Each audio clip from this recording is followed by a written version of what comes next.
उपमुख्यमंत्री देवेंद्र फडणवीस करणार कार्तिकी एकादशीची महापूजा, जिल्हाधिकारी कुमार आशीर्वाद यांची माहिती। पंढरपूरमध्ये मराठा समाजाचं आंदोलन मागे, मराठा समाजाने दिलेल्या 5 मागण्या प्रशासनाकडून मान्य, उपमुख्यमंत्री देवेंद्र फडणवीस आंदोलकांना भेटणार। कार्तिकी वारीसाठी यंदा प्रथमच क्यूआर कोडचा वापर करून ऑनलाईन बंदोबस्त, क्यूआर कोडच्या माध्यमातून पोलिसांना ऑनलाईन सूचना दिल्या जातील। कार्तिकी यात्रेसाठी 4000पेक्षा अधिक पोलीस तैनात असतील। कार्तिकी यात्रेला येणाऱ्या भाविकांसाठी मंदिर समितीकडून 10 लाख बुंदीच्या लाडूंची तयारी, यंदा दर्शन रांगेतल्या भाविकांना मंदिराकडून मोफत भोजन सेवा। कार्तिकी वारीला पंढरीच्या दारी 11 लाख वारकऱ्यांची आरोग्य तपासणी केली जाईल, गरज असल्यास पुढची सर्जरीही मोफत केली जाणार। पुणे परिमंडळ उपसंचालक डॉक्टर राधाकृष्ण पवारांची माहिती। उपमुख्यमंत्री देवेंद्र फडणवीस आणि वनमंत्री सुधीर मुनगंटीवारांना जीवे मारण्याची धमकी, व्हिडिओ व्हायरल। राजुरा शहरात राहणाऱ्या बाबा मस्की आणि शोभा मस्की या दाम्पत्याकडून ही धमकी, गुन्हा दाखल। कार्तिकी यात्रेनिमित्त विठ्ठल मंदिराला आकर्षक विद्युत रोषणाई, विविधरंगी एलईडी दिव्यांच्या रोषणाईनं विठ्ठल मंदिर उजळून निघालं, तर विठ्ठल सभामंडप विविधरंगी दिव्यांनी न्हाऊन गेला। मराठा कुणबी जातीचे दाखले तपासण्यासाठी स्थापन केलेली शिंदे समिती 2 दिवसांच्या विदर्भ दौऱ्यावर, आज अमरावती तर उद्या नागपूरमध्ये आढावा। मराठा आंदोलक मनोज जरांगे आज नाशिक आणि अहमदनगर दौऱ्यावर, संगमनेरमधल्या राजा मैदानावरती सभेचं आयोजन। त्र्यंबकेश्वरमध्ये हजारो वर्षांपूर्वीच्या मराठा कुणबी नोंदी, मनोज जरांगेंकडून नोंदींची पाहणी, 22 ते 23 खोल्या नोंदी असल्याची मंदिर प्रशासनाची माहिती। सभांना गर्दी करा पण कुणालाही इजा होऊ देऊ नका, काळजी घ्या, मनोज जरांगेंचं आपल्या समर्थकांना आवाहन। त्र्यंबकेश्वर दौऱ्यादरम्यान जखमी समर्थकांची विचारपूस। कुणावरही अन्याय न करता मराठ्यांना आरक्षण देणं ही सरकारची जबाबदारी, या संदर्भात युद्धपातळीवरती काम सुरू, मुख्यमंत्री एकनाथ शिंदेंची प्रतिक्रिया।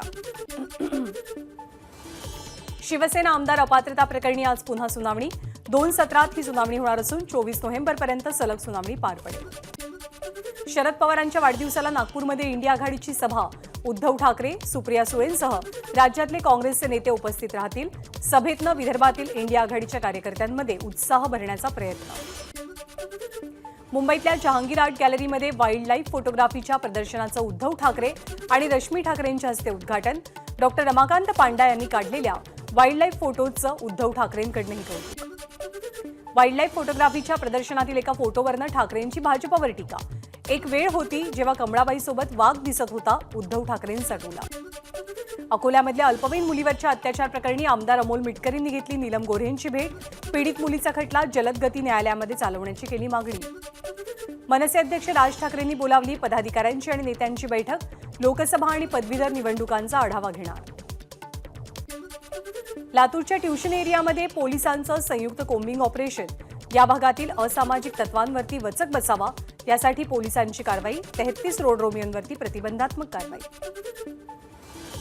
115 पेक्षा जास्त पोलीस कर्मचाऱ्यांकडून लातूरमध्ये कोम्बिंग ऑपरेशन दरम्यान विनाकारण फिरणारे आणि गुंडगिरी करणाऱ्यांवरती कारवाई, एमव्ही ॲक्टच्या 188 केसेस दाखल, 1,37,000चा दंडही वसूल।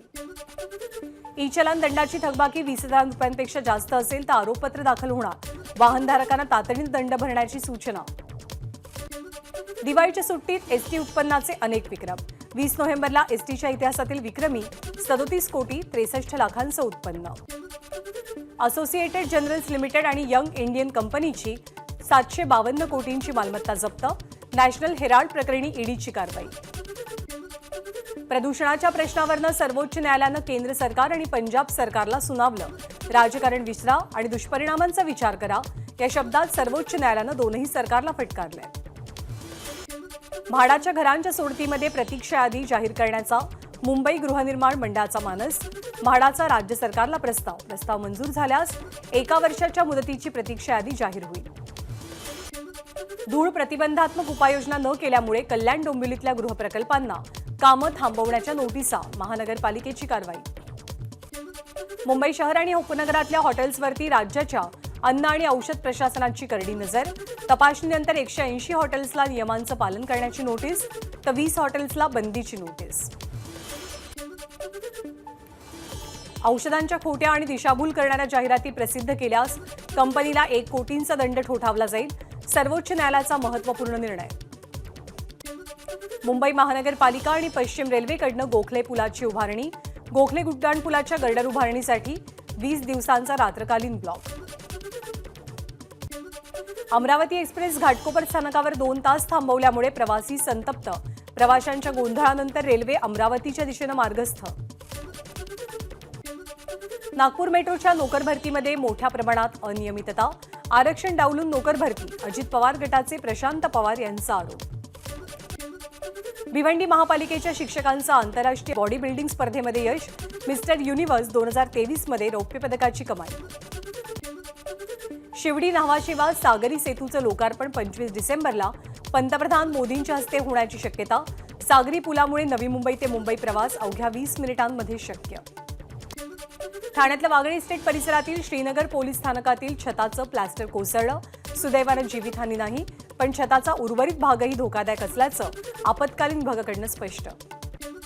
जालन्यामधल्या धनगर समाजाच्या मोर्चाला हिंसक वळण. धनगर बांधवांकडून जिल्हाधिकारी कार्यालयावरती दगडफेक. जिल्हाधिकारी निवेदन स्वीकारायला खाली आले नाहीत म्हणून आंदोलक आक्रमक. जालन्यामध्ये झालेल्या दगडफेकीनंतर पोलीस बंदोबस्त वाढवला. जिल्हाधिकारी कार्यालयाच्या परिसरातून आंदोलकांना हटवण्यात पोलिसांना यश. जालना येथील धनगर समाजाच्या आंदोलनाला हिंसक वळण गैरसमजातनं. वरिष्ठ अधिकारी आणि निवासी उपजिल्हाधिकारी निवेदन स्वीकारण्यासाठी जात असताना जमाव हिंसक झाला. जिल्हाधिकारी श्रीकृष्णनाथ पांचाळ यांचं स्पष्टीकरण. या दगडफेकीनंतर धनगर समाजाच्या कार्यकर्त्यांवरती गुन्हे. 10 जण पोलिसांच्या ताब्यात. जालना विशेष पोलीस महानिरीक्षकांची माहिती. सांगलीत धनगर समाजाचा जिल्हाधिकारी कार्यालयावरती मोर्चा. एसटी आरक्षणासाठी जिल्हाधिकाऱ्यांना निवेदन सादर. गेल्या 13 दिवसांपासून बारामतीत सुरू असलेलं चंद्रकांत वाघमोडे यांचं उपोषण मागे. धनगर समाजाला एसटीमधनं आरक्षण मिळावं या मागणीसाठी उपोषण सुरू होतं. 26 नोव्हेंबरला हिंगोलीमध्ये छगन भुजबळांच्या उपस्थितीत ओबीसींचा मेळावा. मराठवाड्यातील ओबीसी बांधव मेळाव्यात सहभागी होणार. हिंगोलीत भुजबळांच्या सभेला परवानगी दिली तर रस्त्यावरती उतरू. मराठा समाजाचा इशारा. रामलीला मैदानावरती 26 नोव्हेंबरला ओबीसी समाज बांधवांची जाहीर सभा. नाशिकच्या येवल्यातील राजापूरमध्ये ओबीसी समाजाचं साखळी उपोषण. ओबीसी प्रवर्गाच्या आरक्षणाला धक्का न लावता मराठा समाजाला स्वतंत्र प्रवर्ग निर्माण करून आरक्षण देण्याची मागणी. मनसे बुलढाण्याची लोकसभेची जागा लढवणार. कार्यकर्त्यांच्या आढावा बैठकीत एकमतानं निर्णय. शेगावच्या आढावा बैठकीत अधिकृत घोषणा. मराठवाडा पाणी प्रकरणी सर्वोच्च न्यायालयात सुनावणी. उत्तर महाराष्ट्राच्या धरणातनं जायकवाडी धरणात 8.5 टीएमसी पाणी सोडलं जाईल. उच्च न्यायालयाचा निर्णय सर्वोच्च न्यायालयाकडूनही कायम. मराठवाड्याचा पाणी प्रश्न आजच्या कॅबिनेटच्या बैठकीत वादळी ठरणार. राजेश टोपेंना आंदोलन मागे घेण्यासाठी सरकारकडून बैठकीत निर्णय घेण्याचं आश्वासन. तर दुसरीकडे नाशिक नगरचे नेते पाणी न सोडण्यासाठी आग्रही. हवामान खात्याकडून गोवा, कोकण आणि मध्य महाराष्ट्रात पुढचे 2 दिवस हलक्या स्वरूपाच्या पावसाचा अंदाज. आग्नेय दिशेनं बंगालच्या उपसागरावरनं राज्यात बाष्पयुक्त वारे येण्याची शक्यता असल्यामुळे पावसाचा इशारा. वर्ध्यामध्ये सोयाबीनच्या उत्पादनात मोठ्या प्रमाणात घट. कृषी उत्पन्न बाजारात 60% आवक कमी असल्याचं चित्र. परिणामी शेतकऱ्यांना सुद्धा भाव कमी मिळण्याचा अंदाज. लातूर बाजार समितीमध्ये सोयाबीनची आवक मंदावली. भविष्यात सोयाबीनचे दर वाढणार. गरज असेल तेव्हा सोयाबीन विका. शेतकऱ्यांना सल्ला. राज्यातील कृषी सेवा केंद्रांकडून 5 डिसेंबरपासून 5 नवीन कायद्याच्या विरोधात बेमुदत बंदची हाक. राज्य सरकार 5 नवीन कायदे लादण्याच्या विचारात. कृषी सेवा केंद्र चालकांचा आरोप. नांदेडच्या बेटक बिलोली इथे वांग्याच्या शेतीचा यशस्वी प्रयोग. 15 गुंठ्यांमध्ये केली वांग्यांची लागवड. वांग्याच्या उत्पादनातनं 2 महिन्यात तरुण शेतकऱ्याला 1 लाखाचं उत्पन्न. विकसित भारत संकल्प यात्रेचा भाग म्हणून राज्यपाल रमेश बैस इगतपुरीतल्या कुशेगाव आणि मोडाळे गाव दौऱ्यावरती. यावेळी शेतकऱ्यांनी थेट राज्यपालांसमोरच वाचला अडचणींचा पाढा. पतंजलीकडनं मार्च महिन्यापासून महाराष्ट्रात संत्री प्रक्रिया उद्योग कार्यान्वित होणार. बाबा रामदेव यांची माहिती. संत्री प्रक्रिया उद्योगामुळे विदर्भातल्या 2000 लोकांना रोजगार मिळणार. धुळ्याच्या क्युमिन क्लबमध्ये राष्ट्रीय आरोग्य अभियान कंत्राटी अधिकारी कर्मचारी समायोजन कृती समितीचं धरणं आंदोलन. विविध मागण्यांसाठी 25 ऑक्टोबरपासून बेमुदत काम बंद आंदोलन सुरू होतं. लहुजी शक्ती सेनेची पदयात्रा अहमदनगरमध्ये. मातंग समाजाला अ, ब, क, ड नुसार आरक्षणाची वर्गवारी करण्यासह इतर प्रलंबित मागण्यांसाठी पदयात्रेचं आयोजन. पुण्यामध्ये बागेश्वर बाबांच्या कार्यक्रमस्थळी गोंधळ. सत्संग ऐकण्यासाठी आलेल्या भाविकांना धक्काबुक्की. पोलिसांच्या मध्यस्थीनंतर भाविक शांत. कोल्हापूर विमानतळावरती शिष्टमंडळानं घेतली मुख्यमंत्र्यांची भेट. ऊस दराचा प्रश्न सरकारनं तातडीनं मिटवावा, स्वाभिमानी शेतकरी संघटनेची मुख्यमंत्र्यांकडे मागणी. नागपूरमध्ये आदिवासी बांधवांवरती होणाऱ्या अन्यायाविरोधात डिलिस्टिंग मेळाव्याचं आयोजन. मेळाव्यामध्ये शेकडो आदिवासी बांधवांचा सहभाग. मुंबईतील उपचारानंतर राष्ट्रवादीचे ज्येष्ठ नेते एकनाथ खडसे जळगावमध्ये. मुस्लिम फकीरांकडनं खडसेंचं अनोख्या पद्धतीनं स्वागत. नाशिक पोलीस आयुक्त अंकुश शिंदे यांची बदली. नाशिकचे नवे पोलीस आयुक्त म्हणून संदीप कर्णिक यांची नियुक्ती. गेटवे ऑफ इंडिया इथे समुद्रात कचरा टाकणाऱ्या व्यक्तींवरती महानगरपालिकेकडनं 10,000 रुपयांची दंडात्मक कारवाई. समुद्रात कचरा फेकत असतानाचा व्हिडिओ व्हायरल झाल्यावरती पोलिसांचं पाऊल. रत्नागिरीच्या देवगड बंदरामध्ये स्वच्छ कोकण सुरक्षित कोकणची जनजागृती. महाराष्ट्र नेव्हल एनसीसी युनिटचा उपक्रम. रत्नागिरी बंदर ते देवगड बंदर असा समुद्रमार्गे बोटीनं प्रवास करत स्वच्छतेचा संदेश. इंद्रायणीमध्ये होत असलेल्या जलप्रदूषणाविरोधात मानवी हक्क संरक्षण संस्था आक्रमक. संस्थेच्या सदस्यांची नदीमध्ये उतरून आणि तोंडाला काळ्या पट्ट्या बांधून मूक निदर्शनं. कोल्हापुरात थेट पाईपलाईन योजनेचा वचनपूर्ती सोहळा. शाहू महाराज आणि पृथ्वीराज चव्हाण यांची प्रमुख उपस्थिती. कल्याणच्या नेवाळी नाका इथे विजेच्या खांबावरती शॉर्ट सर्किट. आगीमुळे परिसरातला विद्युत पुरवठा खंडित.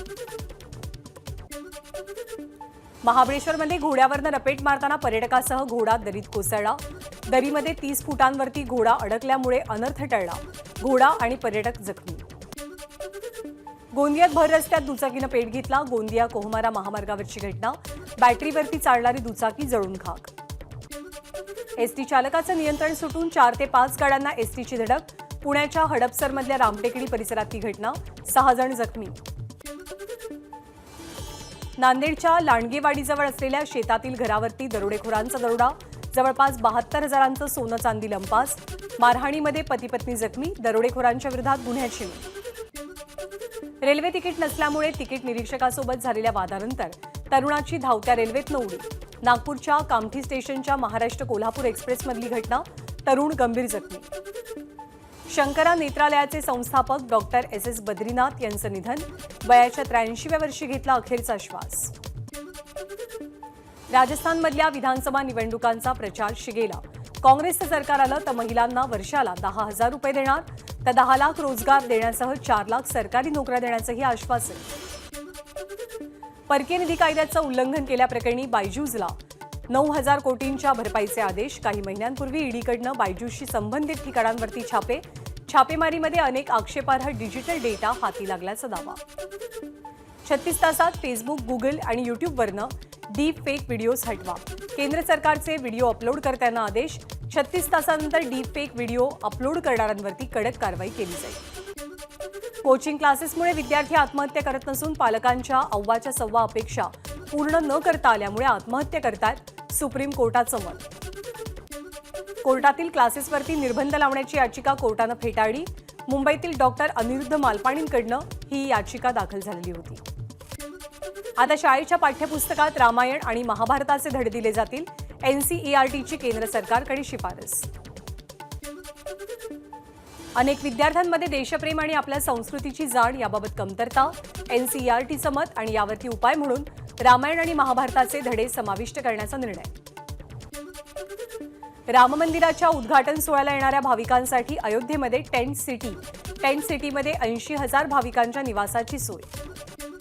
अनिल अंबानींच्या रिलायन्स कॅपिटलमुळे LIC आणि EPFOचं मोठं नुकसान. रिलायन्स कॅपिटलच्या विक्रीमुळे कर्ज देणाऱ्यांची वसुली अर्धवट. टाटासह 6 कंपन्यांचा IPO याच आठवड्यात शेअर बाजारात येणार. IPOच्या माध्यमातून 7,300 कोटी रुपये उभारण्याचा 6 कंपन्यांचा मानस. आगामी एकदिवसीय आणि T20 आंतरराष्ट्रीय क्रिकेट सामन्यात गोलंदाजांची दिरंगाई टीमला महागात पडणार. गोलंदाजानं 60 सेकंदांपेक्षा अधिक वेळ घेतल्यास गोलंदाजी करणाऱ्या संघाला 5 धावांचा दंड ठोठावला जाईल. ICCकडनं नवीन नियम. श्रीलंका क्रिकेट बोर्डाला आणखी एक धक्का. अंडर-19 वर्ल्ड कपच्या यजमानपदाचा मान रद्द. आता दक्षिण आफ्रिकेत खेळवला जाईल वर्ल्ड कप. हॉलिवूड चित्रपट ओपनहायमर आजपासून OTT प्लॅटफॉर्मवरती पाहता येणार. Amazon प्राईम व्हिडिओवरती हा चित्रपट पाहता येईल. सिंघम 3 सिनेमातील अजय देवगणचा लुक आउट. बाजीराव सिंघमच्या लुकनं वेधलं सर्वांचं लक्ष. भारतामध्ये लगीन सराई सुरू झाल्यामुळे व्यावसायिकांना बंपर व्यवसायाची अपेक्षा. 23 नोव्हेंबर ते 15 डिसेंबर दरम्यान 38 लाखांपेक्षा अधिक लग्न होण्याचा अंदाज. व्यापाऱ्यांच्या संघटनेला जवळपास 5.5 लाख कोटी रुपयांचा व्यवसाय अपेक्षित. एबीपी माझा, उघडा डोळे बघा नीट.